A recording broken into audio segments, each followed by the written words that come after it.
सभी के लिए मेरा नमस्कार दोस्तों। और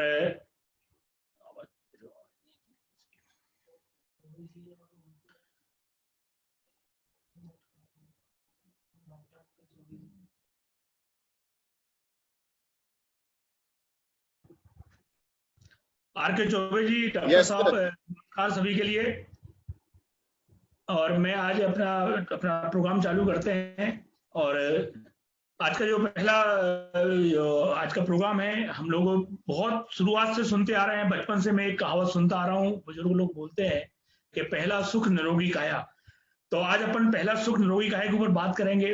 और हमारे यहाँ पर अलग अलग तरीके से लोग इसको डिफाइन करते हैं कि पहला सुख निरोगी काया, दूसरा सुख कुछ घर में माया, तीसरा सुख पुत्र आज्ञाकारी, चौथा सुख सुरक्षा नारी। तो आज हम सबसे पहले सुख की बात करें कि हम निरोगी कैसे रह सकते हैं। तो दोस्तों, मेरा नाम मनोज स्थापक है और मैंने NHI से एक वेलनेस और न्यूट्रिशन एंड वेलनेस एडवाइजर का एक डिप्लोमा किया था। और आज हम लोग बात करेंगे prevention is better than cure. हम अपने आप को सुरक्षित रखेंगे तो ही हम अपने आप में आगे बढ़ पाएंगे। तो आज हम सुरक्षा की बात करेंगे कि हम अपने आप को सुरक्षित कैसे रख सकते हैं। तो दोस्तों, बात करता हूं मैं। हम लोग यदि आज मैं आपसे बात करूंगा कि यदि 25 साल पीछे जाके दें तो पिछले 25 सालों में नो डाउट हम लोगों ने आर्थिक उन्नति की है। आज से 25 साल पीछे जिनके पास साइकिलें हुआ करती थी, आज वो मोटरसाइकिल में। जो लोग कारों में मोटरसाइकिल पे थे, आज वो कारों में घूमते हैं। जो किराए के मकान में रहते थे, आज वो लोग अपना मकान है। नो डाउट हम लोगों ने पिछले 25 सालों में आर्थिक उन्नति की है, लेकिन एक कहावत को चरितार्थ किया है। और वो कहावत है कि कुछ पाने के लिए कुछ खोना पड़ता है। आज हम लोगों ने आर्थिक उन्नति के चक्कर में अपनी सेहत को, अपनी हेल्थ को खोया है। तो दोस्तों, आज मैं हेल्थ के ऊपर बातचीत करेंगे। आज का जो टॉपिक है, आज हम लोगों का, सभी लोगों का टॉपिक एक ही है। आज जो 4 हमारे गेस्ट स्पीकर्स हैं, वो लोग भी यही बताएंगे कि हम अपनी हेल्थ को कैसे कर सकते हैं।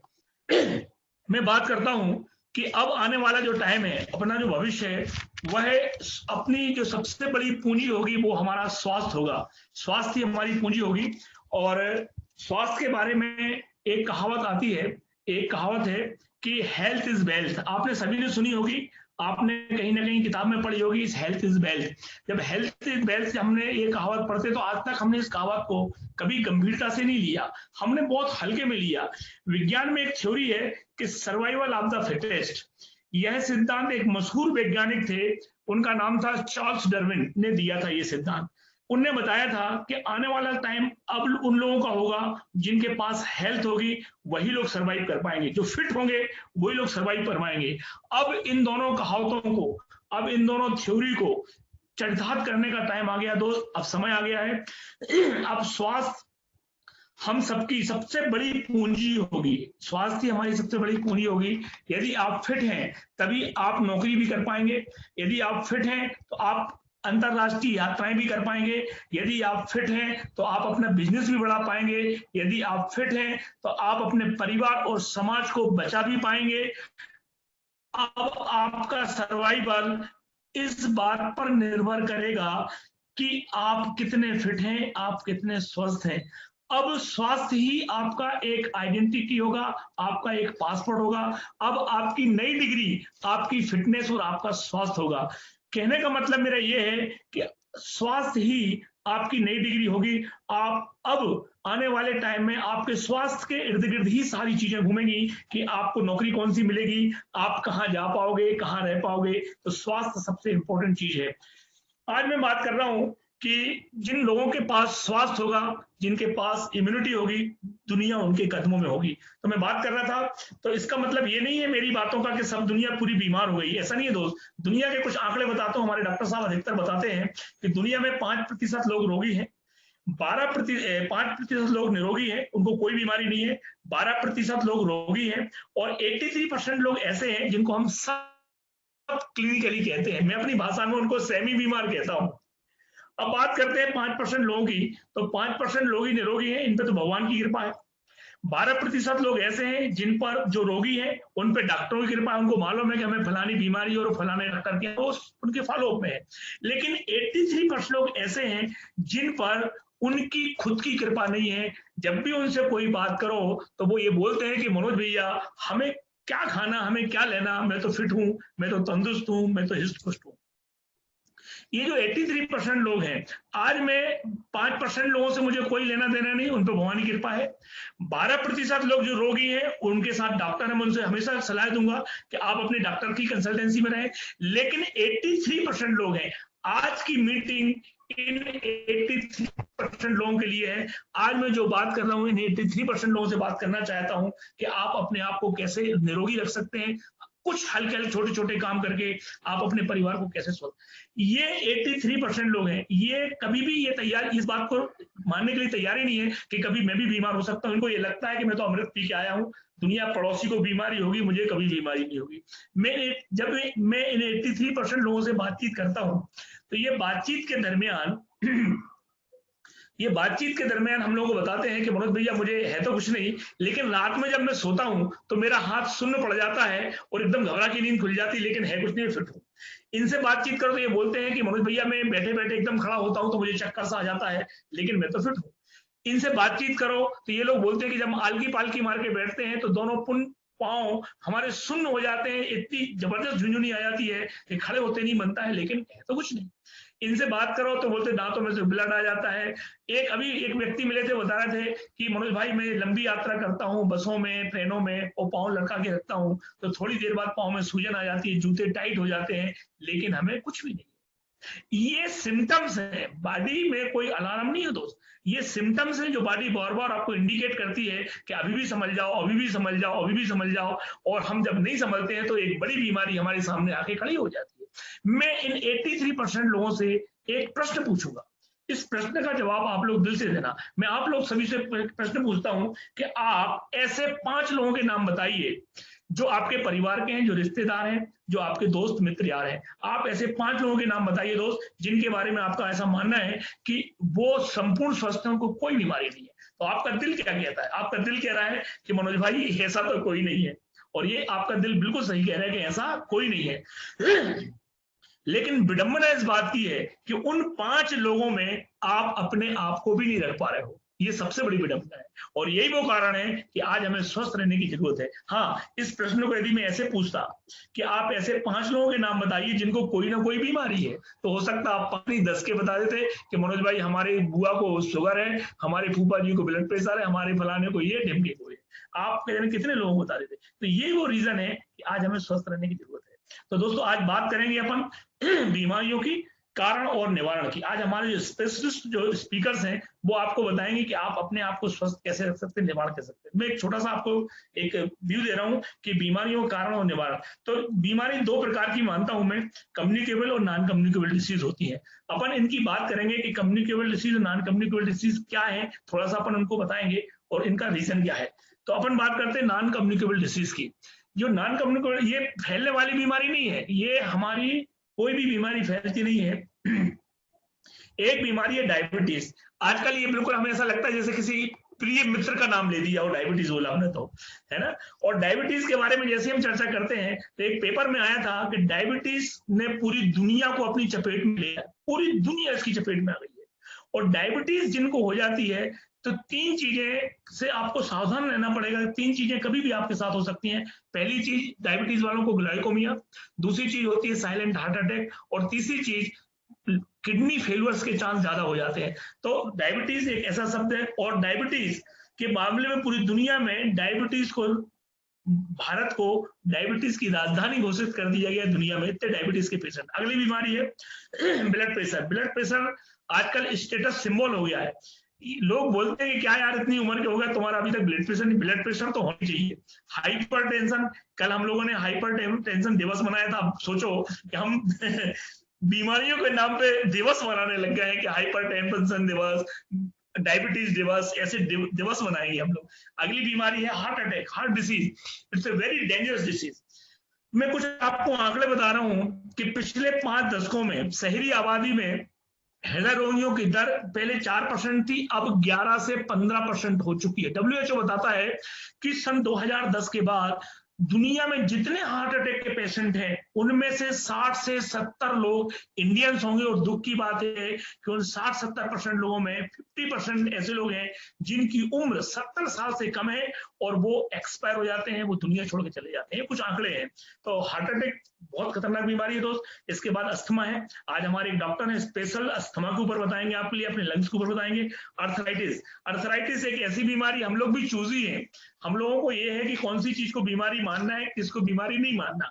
हम लोग अर्थराइटिस को बीमारी नहीं मानते, हम यही बोलते बस भैया घुटनों में दर्द होता है, बाकी तो सब ठीक है। घुटनों ही हमारे 10 साल उम्र कम कर देते। जैसे ही आपको अर्थराइटिस होता है, आपके घुटने खत्म होते हैं, आपकी 10 साल उम्र खत्म हो जाती है। आगे बढ़ते हैं अपन। थायराइड, थायराइड आजकल फैला है। ऑस्टियोपोरोसिस, स्पॉन्डिलाइसिस, ओबिसिटी बहुत बड़ा कारण हो गई है। कैंसर, लीवर सोराइसिस, ऐसी बहुत सारी बीमारी हैं जो फैलती नहीं है। आपके घर में यदि किसी को शुगर है, वो किसी को नहीं होगी, लेकिन ये बीमारियां आज हर घर में स्थान बनाती जा रही है। इनके रीजन क्या है दोस्त? इनके जो प्रमुख रीजन है वो मैं आपको कुछ डिस्कस करूंगा हल्की सी। आजकल इन बीमारियों के होने के पीछे सबसे बड़ा कारण टेंशन है। हम हर आदमी को कुछ ना कुछ टेंशन रहता है। कल हम लोगों को टेंशन हो गया था, हमारी लिंक फेल हो गई थी। तो लाइफ स्टाइल, हमारी लाइफ स्टाइल आजकल ऐसी हो गई है, बिल्कुल सुस्त लाइफ स्टाइल हो गई है। एयर पॉल्यूशन, आपको मालूम है एयर पॉल्यूशन के बारे में आप सब जानते हैं। केमिकल का यूज, आज ऐसी कोई चीज नहीं है, चाहे वो आप घर में यूज करने वाली बाजार से मार्केट से लाके देते हो, चाहे वो सब्जी भाजी हो, हर चीज में केमिकल है, चाहे वो अनाज हो, हर चीज में केमिकल है। Physical inactivity, poor eating habits, आजकल हम ऐसी ऐसी चीजें खाने लग गए हैं कि हम उनमें कुछ भी नहीं है, और बहुत सारी चीजें जो नशा करते हैं हम लोग। चलो ये तो हो गया अपना रीजन। अब कम्युनिकेबल डिसीज की बात करते हैं, जो फैलने वाली बीमारी होती है। ये फैलने वाली बीमारी हमारी इम्यूनिटी पर आधारित होती है।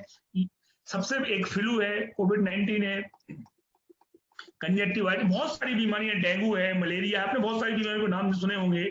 आज का जो सबसे प्रचंड जो सब्जेक्ट है वो है कोविड-19, कोरोना वायरस। ये हम लोगों को, ये जो बीमारियां हैं, इनमें दो चीजें काम करती हैं, एक तो छूने से फैलता है, दूसरी आपकी इम्यूनिटी काम करती है। इसलिए आज का जो सब्जेक्ट है फाउंडेशन और इम्यूनिटी। इनके रीजन क्या है इन बीमारियों को फैलने के? सबसे बड़ी बात है कि ये किसी न किसी वायरस और बैक्टीरिया से फैलती है। हाइजीन का बड़ा ध्यान रखना पड़ता है इनमें। हाइजीन जो नहीं रहते हैं, लो इम्यूनिटी रहती है, यानी कंटामिनेटेड फूड रहता है, और आपस में एक दूसरे को टच करते हैं, तो ये बीमारियां फैलती हैं। मैंने अभी बताए थे रीजन कि इन जो चीजें हैं, जो टेंशन है, लाइफ स्टाइल है, एयर पॉल्यूशन है, ये सारी चीजें हमारे शरीर में एक चीज उत्पन्न करती है, उसका नाम है फ्री रेडिकल। मैं बता रहा हूँ कि बीमारियां होती कैसे हैं। तो फ्री रेडिकल उत्पन्न होते हैं। ये फ्री रेडिकल हमारे शरीर को एक नई बीमारी देते हैं, जिसको हम इन बीमारियों की अम्मा कहते हैं। ये सारी बीमारी एक तरफ है और ये बीमारी एक तरफ है। हमारा शरीर बूढ़ा होता है, और जैसा ही हम बूढ़े होते हैं, हमारी इम्यूनिटी कमजोर हो जाती है दोस्त, और हम कहीं ना कहीं किसी न किसी बीमारी के शिकंजे में आते हैं। तो मैं समझता हूं, जितना मेरा मानना है कि यदि कोई बीमारी सबसे बड़ी है जिससे हमें बचा जाना चाहिए, तो वो है बुढ़ापा और इम्यूनिटी को बूस्ट करना। तो व्हाट इज बुढ़ापा किसे कहते हैं, मैं पहले ये समझाऊंगा आपके लिए बुढ़ापा है क्या। मैंने यहाँ पे दो चबूतरे बताए। एक चबूतरा है लिपापोता सीमेंटेड चबूतरा है, और दूसरे चबूतरा कुछ टूट रहा है, बीच में से ईंटें गिर रही हैं। मैं आपसे एक प्रश्न पूछता हूं कि आपको यदि एक ईंट चाहिए है तो आप किस चबूतरे में से निकालेंगे? तो अधिकतर लोगों का प्रश्न का उत्तर होगा कि मनोज भैया ये टूटा हुआ चबूतरा है, यदि ईंट की जरूरत है तो इसी में से निकाल लेंगे, साबुत चबूतरे को क्यों खराब करेंगे? ये जो टूटा हुआ चबूतरा है, यही वो चीज है जिसको हम बुढ़ापा कहते हैं। हमारे शरीर की फाउंडेशन इतनी डिस्टर्ब हो चुकी है, इस चबूतरे जैसी हो गई है। जब भी शुगर को जरूरत पड़ती है तो ईंट यहीं से निकालती है, ब्लड प्रेशर को तो ईंट यहीं से निकालती है, जब भी आपको कोरोना को जरूरत होती है तो इसी टाइप के चबूतरे को कोरोना पकड़ लेता है और अपने घर बना लेता है। इसी को हम बुढ़ापा कहते हैं, और यही कमजोर इम्यूनिटी है। अब बात जब बुढ़ापे की करते हैं तो लोग बोलते हैं हम तो 30 साल के, मनोज भैया हम कहाँ से बूढ़े हैं। मैं बता दूं कि उम्र से बुढ़ापा नहीं होता है। बुढ़ापा, आप एक पेपर में पढ़ रहा था कि युवाओं को बुजुर्ग बनाती है 5 बीमारियां, जिनकी मैंने अभी चर्चा की थी। आप 30 साल में भी 65 साल के हो सकते हो, और आप 65 साल में भी 30 साल के हो सकते हो। डिपेंड करता है आपकी फाउंडेशन और आपकी इम्यूनिटी के ऊपर। तो बात आज उसी पे चल रही है। तो मैं बता रहा था कि बुढ़ापा किसे कहते हैं। आप का मकान, जिस मकान में आप रहते हो, वो मकान कितने साल तक चलेगा, ये निर्भर करता है कि उस मकान की नींव कितनी मजबूत है। वैसे ही आपका शरीर कितने साल तक चलेगा, ये डिपेंड करता है कि आपके शरीर की फाउंडेशन, आपके शरीर की नींव कितनी मजबूत है। तो आज हम बात करते हैं फाउंडेशन की और इम्यूनिटी मजबूत करने की। तो WHO ने फाउंडेशन, शरीर की फाउंडेशन और इम्यूनिटी को मजबूत करने के लिए 4 पिलर बना के दिए हैं। सबसे पहला पिलर है रेगुलर एक्सरसाइज, दूसरा पिलर है एडिक्वेट रेस्ट, तीसरा पिलर है पॉजिटिव मेंटल एटीट्यूड और चौथा पिलर है गुड न्यूट्रिशन। हम एक एक पिलर की बात करेंगे और ये पिलर कैसे हमारे इम्यूनिटी को और हमारी फाउंडेशन को मजबूत करते हैं। सबसे पहला पिलर है एक्सरसाइज। जब भी हम एक्सरसाइज की बात करते हैं तो इंडिया के लोग इसमें फिसड्डी है, ये लोग बहुत डरते हैं और बोलते तो बहुत है, हम जानते बहुत है लेकिन मानते कुछ भी नहीं है। कुछ आंकड़े आए थे वो बता रहा हूं मैं, इंडिया के लोग ऐसे 63% लोग हैं जो 8 घंटे बैठ के काम करते हैं और इसीलिए इनका मोटापा बढ़ जाता है। 72% पुरुष व्यायाम के प्रति उनकी कोई रुचि नहीं है, 85% महिलाओं की व्यायाम में कोई लेना देना नहीं है। इसीलिए इंडिया में 33% पुरुष और महिलाएं का वजन उनकी ज्यादा है और वो ओबेसिटी की ओर बढ़ गए हैं या ओबेसिटी हो चुके हैं। एक्सरसाइज के मामले में WHO ने बहुत अच्छा बताया है, यदि आपके पास टाइम नहीं और आप एक्सरसाइज नहीं करते हैं तो एक एक्सरसाइज को मदर ऑफ एक्सरसाइज कहते हैं कि आप पैदल चलिए। यदि 6000 कदम आप डेली कदम ताल के साथ पैदल चलते हैं तो आप हमेशा मजबूत रहेंगे, आपकी फाउंडेशन मजबूत रहेगी, आपकी इम्यूनिटी मजबूत रहेगी। दूसरा पिलर है एडिक्वेट रेस्ट। इस मामले में इंडिया के लोग सबसे आगे हैं। जब भी हमें मौका मिलता है हम चौका मार ही देते हैं, कभी कभी दोपहर में भी सो लेते हैं। 6 घंटे की बात करते हो मनोज भैया, हमें यदि सुलाया जाए तो हम 12 घंटे भी सो सकते हैं। लिखो दोस्त, मैं बता दूं हर चीज की एक लिमिट होती है, अति सर्वत्र वर्जित। ज्यादा सोना भी बेकार है तो कम सोना भी बेकार है।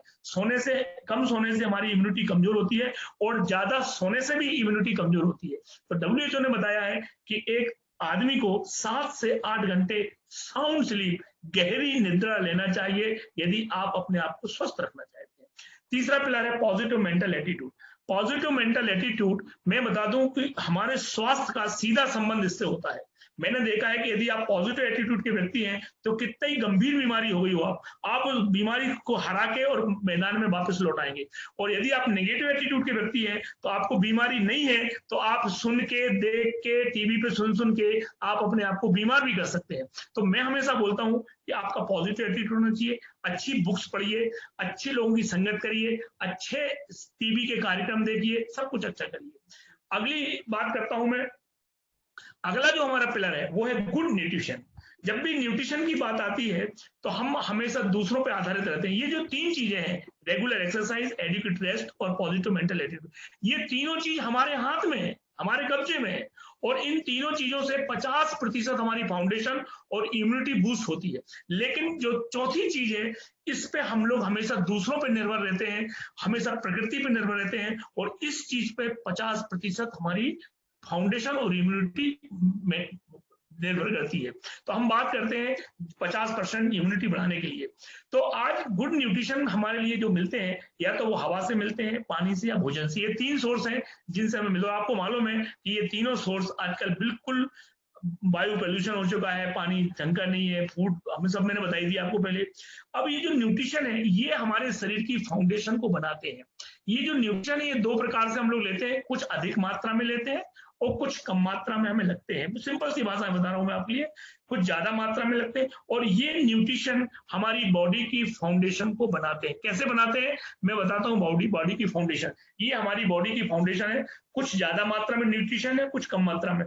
हमारे शरीर में यदि शरीर की फाउंडेशन देखी जाए तो 60% इसमें लगभग पानी होता है, लगभग 20% इसमें प्रोटीन होता है, 12% इसमें फैट होता है, 60% विटामिन और मिनरल होते हैं दोस्त, और 1% कार्बोहाइड्रेट होता है। हम एक ये हमारी फाउंडेशन है। अब आप बताइए मुझे कि यदि ये हमारी फाउंडेशन है तो हमारे शरीर को यदि मजबूत करना है तो हमारी फाउंडेशन यही चीजें आप यदि प्रॉपर मात्रा में अपने शरीर को देते हो तो शरीर की इम्यूनिटी और फाउंडेशन मजबूत हो जाती है। मैंने देखा है कि आपकी हेल्थ, आपकी फाउंडेशन हेल्थ और इम्यूनिटी दोनों को मजबूती प्रदान करता है आपके लिए। तो बात करते हैं अपन, एक एक चीज को मैं लेता जाऊंगा और उसके बारे में आपको बताता भी जाऊंगा मैं।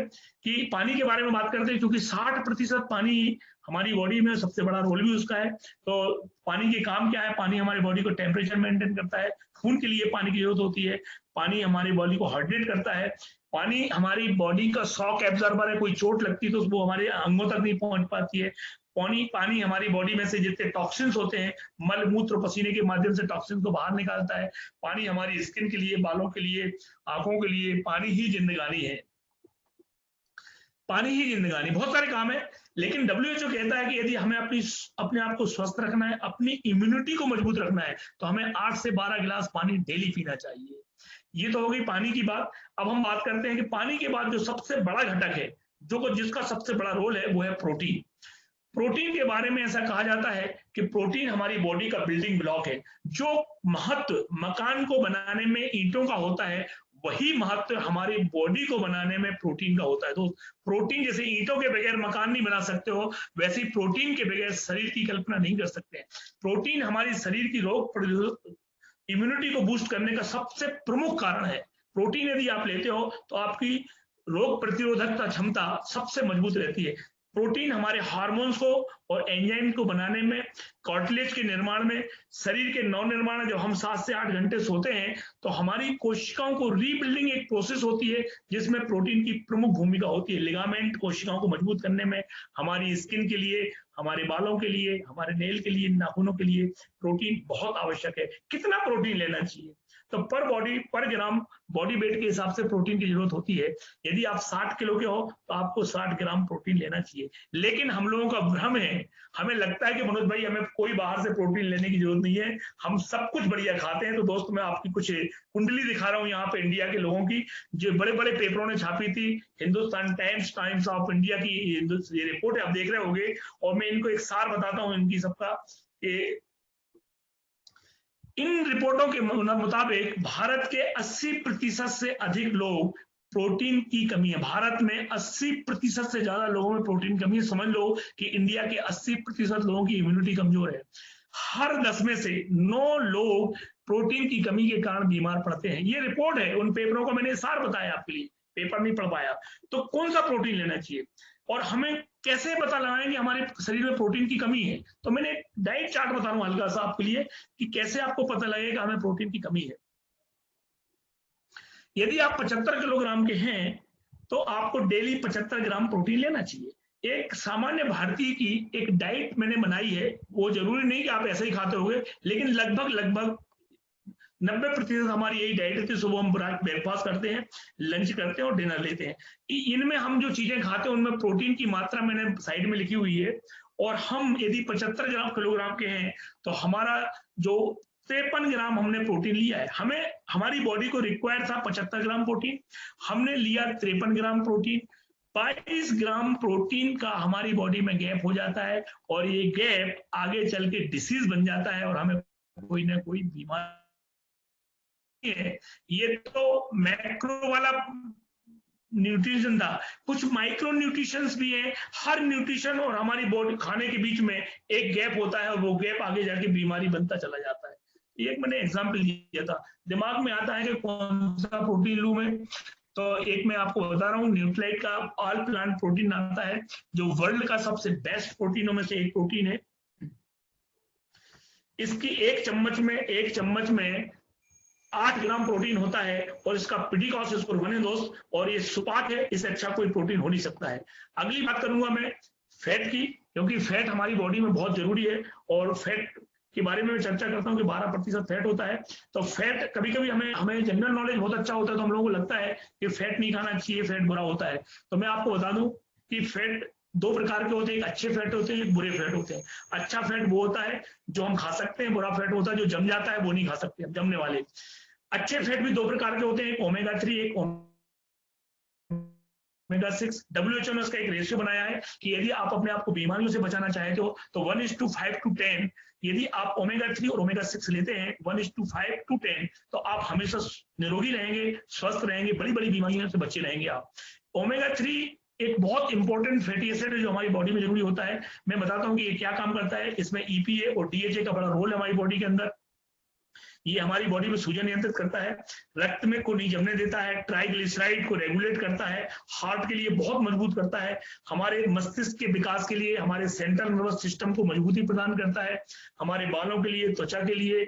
और सबसे खास इसका काम है जो हमारे शरीर में विटामिन A, D, K और E होते हैं, इनको अब्सॉर्ब करने में, इनको अवशोषित करने में, और ये वो विटामिन है जो हमारे शरीर की इम्यूनिटी को मजबूत करते हैं।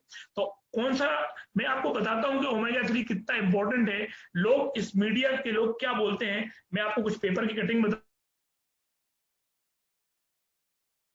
रहा हूँ, इसमें लिखा था, ये हिंदुस्तान टाइम्स में आया था कि सेहत और ओमेगा 3 के बारे में मैं हमेशा बताता हूँ कि ओमेगा 3 स्त्री स्वास्थ्य का अमृत है। ओमेगा 3 महिलाओं के लिए अमृत तुल्य काम करता है ये ओमेगा 3। तो ओमेगा 3 लेना चाहिए। अगला मैं बताता हूँ प्रोडक्ट कि सालोमन ओमेगा 3 है जो न्यूक्लाइड बनाती है, और आप इसको लेते हैं तो आप अपने उस रेशियो को पूरा कर सकते हैं। अगला जो था इंपॉर्टेंट सब्जेक्ट था, जो मैंने बताया था कि हमारी बॉडी में जो फाउंडेशन है उसमें विटामिन और मिनरल 7% विटामिन और मिनरल होते हैं, और ये विटामिन मिनरल ही हमारी बॉडी के सबसे जबरदस्त काम करते हैं। मैं बता दूं हमारे शरीर को 13 विटामिन और 11 मिनरल अति एसेंशियल है, बहुत अति आवश्यक है। ये जो विटामिन और मिनरल है ये हमारे शरीर की रोग प्रतिरोधक क्षमता को मजबूती प्रदान करते हैं, शरीर को बूढ़ा होने से रोकते हैं। आज जल्दी बुढ़ापा आता है, उसका मतलब ये है कि विटामिन और मिनरल की कमी है। हड्डियों को मजबूती प्रदान करना, और शरीर के सभी तंत्र, चाहे वो पाचन तंत्र हो, चाहे वो शोधन तंत्र हो, कोई भी तंत्र है, जो सिस्टम बोलते हैं हम, उन सिस्टमों को मजबूती प्रदान करते हैं मिनरल और विटामिन और मिनरल। मैं ज्यादा तो बात नहीं करूंगा, 13 विटामिन और 11 मिनरल है, लेकिन 2 विटामिन और 2 मिनरल के बारे में एक हल्का सा जानकारी दूंगा, क्योंकि आपको मालूम होना चाहिए कितने इंपॉर्टेंट है विटामिन। एक विटामिन सी है जो पावरफुल एंटीऑक्सीडेंट है, एंटी एजिंग है और इम्यूनिटी बूस्टर है। बूस्टर है, ये हमें 200 मिलीग्राम रोज चाहिए, और ये मिलता है हमें मीडियम 2 से 4 संतरों को खाएंगे हम, उतना विटामिन सी हमें डेली चाहिए। एक विटामिन ई है जो हमें 1500 इंटरनेशनल यूनिट रोज चाहिए, जो 85 ग्राम बादाम के बराबर होता है। ये भी हमारा पावरफुल एंटीऑक्सीडेंट है, ये भी हमारी एंटी एजिंग प्रोडक्ट है, और ये भी इम्यूनिटी बूस्टर है। ये बहुत गजब का प्रोडक्ट है दोस्त। ये प्रोडक्ट हमारे बॉडी को फ्री रेडिकल से प्रोटेक्ट करता है, हमारे कोलेस्ट्रॉल को बैलेंस करता है, हेयर स्किन के लिए बहुत पावरफुल है, हमारी रोशनी, हमारी देखने की क्षमता को मजबूत करता है, और सबसे इंपॉर्टेंट इसका रोल है कि यह प्रेगनेंसी में सबसे मदद करता है। तो इससे वंडरफुल। तो ये 2 विटामिन थे, इनमें मैंने लिखे हैं जो आप ध्यान रखना, 85 ग्राम बादाम, 4 संतरे। एक मिनरल है हमारा आयरन। आयरन मिनरल के बारे में बात करूंगा, ये हमें 8 से 15 मिलीग्राम डेली चाहिए, और ये लगभग 1.5 किलो पालक, 1 से 1.5 किलो पालक के बराबर इसके जूस को भी लेंगे तो मिलेगा आपको। इसका काम क्या है, ये हमारी हीमोग्लोबिन कोशिकाओं को मजबूत करता है, आरबीसी को बढ़ाता है। हीमोग्लोबिन कोशिकाएं हमारे शरीर में ऑक्सीजन का ट्रांसफर वो करते हैं, परिवहन करते हैं। ऑक्सीजन का परिवहन इसी के कारण होता है। ये हमारी मेमोरी को मजबूत करते हैं, हमारे शरीर में उत्पन्न होने वाली थकान को आयरन फुलफिल करता है, उससे होती नहीं है। आयरन बहुत इंपॉर्टेंट मिनरल है दोस्त। इसके बाद एक और मिनरल है जिसको हम बोलते हैं कैल्शियम। आप कैल्शियम नाम से ही समझ जाते हैं कितना इंपॉर्टेंट है। ये हमें डेली 1000 से 1200 मिलीग्राम डेली चाहिए, और ये होता है 5 से 6 गिलास दूध के बराबर। कैल्शियम के बहुत इंपॉर्टेंट काम है, सबसे बड़ा हमारे हड्डियों के लिए, दांतों के लिए, हमारे हार्मोन्स को बैलेंस करता है, जो हार्मोन्स उत्पन्न होते हैं उनको बैलेंस बना के रखता है, ब्लड क्लॉटिंग में मदद करता है, हमारे मसल्स के लिए बहुत इंपॉर्टेंट है, और सबसे ज्यादा इंपॉर्टेंट है हार्ट बीट को कंट्रोल करने में। हमारे खून में 1% कैल्शियम होता है जो हमारी हार्ट बीट को मजबूत प्रदान करता है। तो मैंने 2 विटामिन और 2 मिनरल की बात की। हम यहाँ पे जोड़ के बताऊंगा कि आप यदि 2 विटामिन और 2 मिनरल में कितना पैसा लगता है। Vitamin C, vitamin E, iron और कैल्शियम की बात की थी, और इनका यदि पैसा जोड़ू मैं आज के हिसाब से तो 150 रुपए होता है। मैं ये नहीं बोल रहा हूँ आप खा नहीं सकते हो, आप खा सकते हो, मैं ये बोल रहा हूँ कि आप पचा नहीं पाओगे इत्यादि खा लोगे तो। क्या रोज हम इतना खा सकते हैं? यदि नहीं खा सकते हैं दोस्त, तो मैं आपको एक बहुत अच्छा सॉल्यूशन देता हूँ, ईट हार्ड ईट स्मार्ट। या तो आप इतना सारा खाओ, या सिर्फ एक न्यूक्लाइड डेली खाओ। ये वो टेबलेट है जिसको हम ब्रह्म बूटी कहते हैं। ये 13 विटामिन, 11 मिनरल, इसमें 6 फाइटोन्यूट्रिएंट्स हैं। Best of nature, best of science. तो ये न्यूक्लाइड के बारे में बताया था। लास्ट था, हमारी बॉडी में 1% कार्बोहाइड्रेट होता है, और कार्बोहाइड्रेट जितना कम लेंगे दोस्त उतने लॉन्ग लास्टिंग रहेंगे। शक्कर और शक्कर से बनी चीजें, मैदा और मैदे से बनी चीजें, साबूदाना और साबूदाने से बनी चीजें, ये जितनी कम लेंगे हम उतने लॉन्ग लास्टिंग रहेंगे। तो बात कर रहे थे हम स्वास्थ्य की, और मैंने देखा है कि स्वस्थ शरीर में ही स्वस्थ दिमाग होता है। Sound mind in A sound body. आप हमेशा स्वस्थ रहें, हम सभी लोग ईश्वर से यही प्रार्थना करते हैं। अब मैं आपको एक्सपर्ट स्पीकर से मिलवाऊंगा, और सारे एक्सपर्ट स्पीकर आ चुके हैं हमारे लाइन पे। तो यहाँ पे हमारे सबसे पहले स्पीकर हैं जो बहुत दूर से हैं, छत्तीसगढ़ से हैं, और डॉक्टर सुषमा